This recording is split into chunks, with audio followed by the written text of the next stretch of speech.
Hey everybody, how's it going? Welcome to NoDQ&A video right here on NoDQ.com as well as the YouTube channel and NoDQ&A videos affiliate, RingsideNews.com. Almost at 50,000 subscribers now. This is the 12th straight day that I posted a video here on the YouTube channel. Please subscribe if you haven't already. Tell a friend about NoDQ&A video. Anybody you know who watches wrestling, have them check out this video. Thank you guys for all the support. Got your questions here. Royal Rumble this Sunday, live on the WWE Network. NoDQ.com has you covered. Got all that out of the way. Let's get started with the first one from WCW Fan. Aaron, what do you think of Roman Reigns aligning with Paul Heyman and beating a face Brock for the belt at WrestleMania? And was there a script with Sting on Raw? Why was he staring into the distance? Was it supposed to be a picture fading into a live shot and they messed up? Regarding Sting on Raw, it was just meant to look like a still image. And then, of course, Sting started walking and everybody freaks out. Oh, my God, he's moving around. As far as Roman Reigns turning heel and going with Paul Heyman, very unlikely that happens. I would be really surprised if Roman Reigns went heel. The whole point is to make Roman Reigns the next John Cena, make him the next top babyface. That is what WWE is trying to accomplish with the Roman Reigns push. The only way I could see Roman Reigns going heel is if there is a major backlash, like a Batista level backlash. And I think WWE learned from last year, and they are going to try everything in their power to avoid that from happening again. And they're going to try to book Roman Reigns in a fashion that will get him cheered. And hopefully the plan works for them and he is able to step in and be the next top star and carry the company for years to come. That is what they want. So it would really take a lot for WWE to even consider turning Roman Reigns heel. The face run would have to flop really bad for that to even be a possibility. Got this question here. Hey Aaron, would it be a good or bad idea if WWE had Roman Reigns and Daniel Bryan be the winners of the Rumble? Then they could both go on to face Lesnar. It sounds paper, but when you say it out loud, it sounds retarded. Your thoughts? I think he meant to say it sounds good on paper. The problem with that is WWE already did that storyline last year with the triple threat match at WrestleMania. And to me, it would be a mistake to do another triple threat match this year with basically the same kind of storyline with Roman Reigns in Batista's role and Daniel Bryan in the same role as last year. Don't really see WWE doing the same thing twice, and I think the WrestleMania main event would be a lot stronger as a one-on-one match. So I think the chances of that happening are slim to none. Got this one here from the Dark 1-1. The Dark 1 spelled out and then the number 1. Hey Aaron, please answer in video. I have just watched back WrestleMania 30 and the first segment with Austin, Rock, and Hogan was amazing. But what do you think it would have been like if The Rock came out and then The Ultimate Warrior came out? Do you think the crowd would have been crazy? I think it would have been overkill. Sure, you could have brought out The Ultimate Warrior. You could have brought out Shawn Michaels. There's a lot of top names you could have brought out. I think the whole purpose of the segment was to have the three biggest draws in the modern era of WWE have a segment together. You never had Hogan, Rock, and Austin in the ring at the same time, just the three of them alone. And I think that segment was really effective. I think if you brought out Michaels or Warrior or Bret Hart, it just would have been too much. I think the segment was perfect with just those three guys. All right, got this one here from Hampalicious. Hey Aaron, why not give Roman Reigns a spot to somebody more over and unboring like Seth Rollins? And if Daniel Bryan wins the Royal Rumble and beats Lesnar at WrestleMania, then what do you get out of it since Daniel Bryan is already a top star? Does the streak mean nothing to them, damn it? Well, yeah, as I've talked about in previous videos, in a perfect world, Brock Lesnar would put over the next top star and you would have a star-making performance at WrestleMania and somebody emerge as the next face of the company.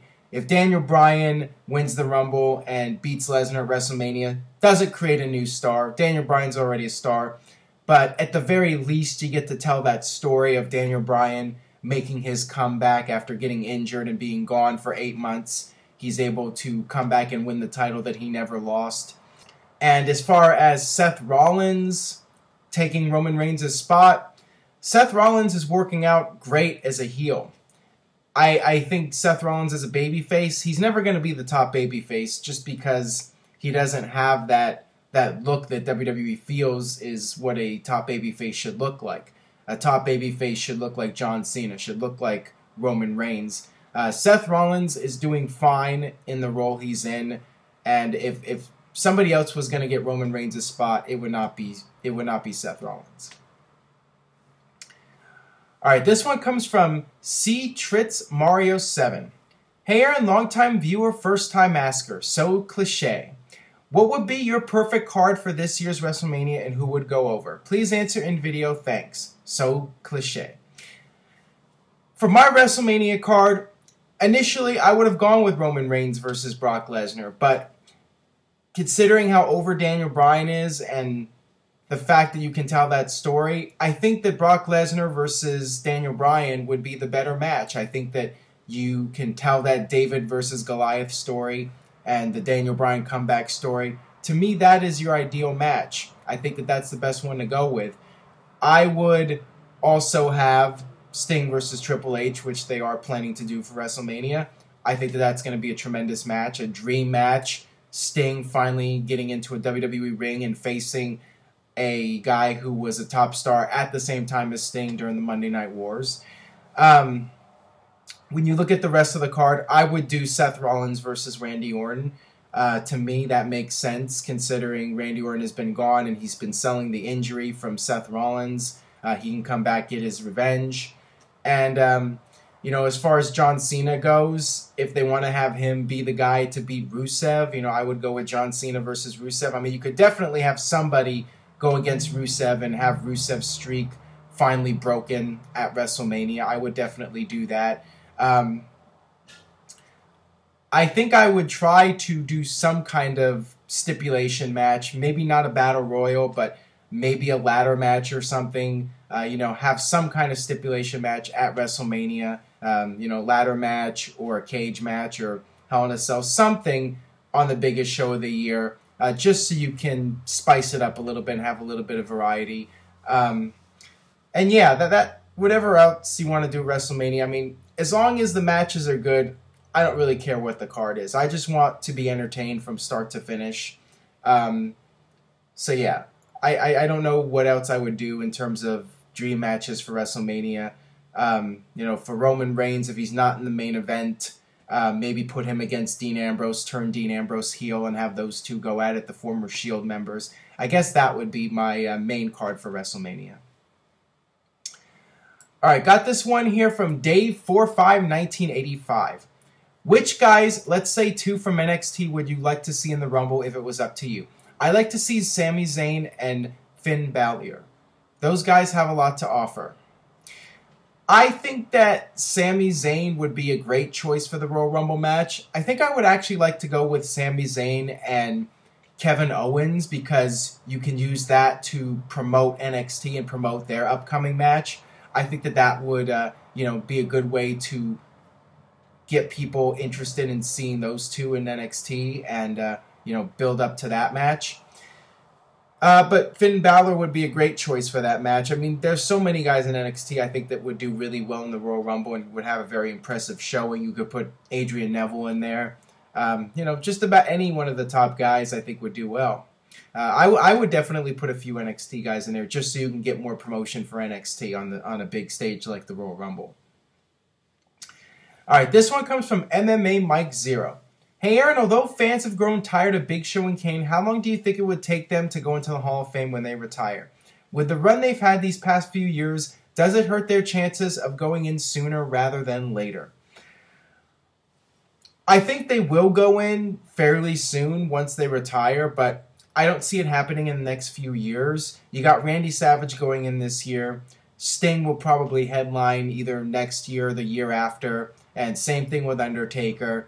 So for the next 3 years, you have guys to be the headliners. And I think Big Show and Kane should be headliners. I know some people out there feel Big Show's overrated. But he's really had a tremendous career from start to finish. And I think some people tend to not give him enough credit for his run. But Big Show should be a headliner, either the first headliner or the second headliner. And Kane, too, you could definitely make him the headliner. He's had a tremendous run in WWE over the years. He's been one of the most recognizable characters in WWE history.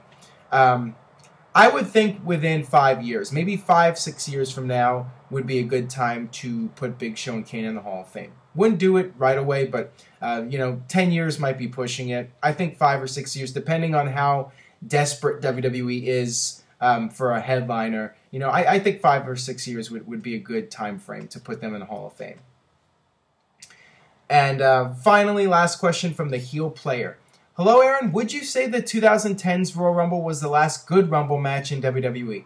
You had HBK unexpectedly eliminating Triple H, Edge returning, HBK getting eliminated and freaking out. The storytelling overall was just great. I think I would agree with you on that. 2011 was forgettable with Sheamus winning, or excuse me, Del Rio winning. See, there you go. I don't even remember who won what year. I think it was Del Rio in 2011 because that's when Edge retired, and Sheamus won 2012 and beat Bryan in the 22nd match or whatever it was. 2013, I was there for that. It was a decent Rumble match with Cena winning. No real big surprises other than Jericho and Goldust showing up. I think the 2013 one was good. 2014 was memorable, but for all the wrong reasons. 2010 was good, and I would say 2013 was good too. That'll do it for this edition of NoDQ&A video. NoDQ.com has you covered for Royal Rumble, news, rumors, and of course, live results coverage. I'll also be tweeting twitter.com/NoDQ.DOTCOM. You can also get all the latest breaking news updates on the Twitter account, so make sure you're following that. And stay tuned for all that, and I will see you guys next time for more NoDQ&A video.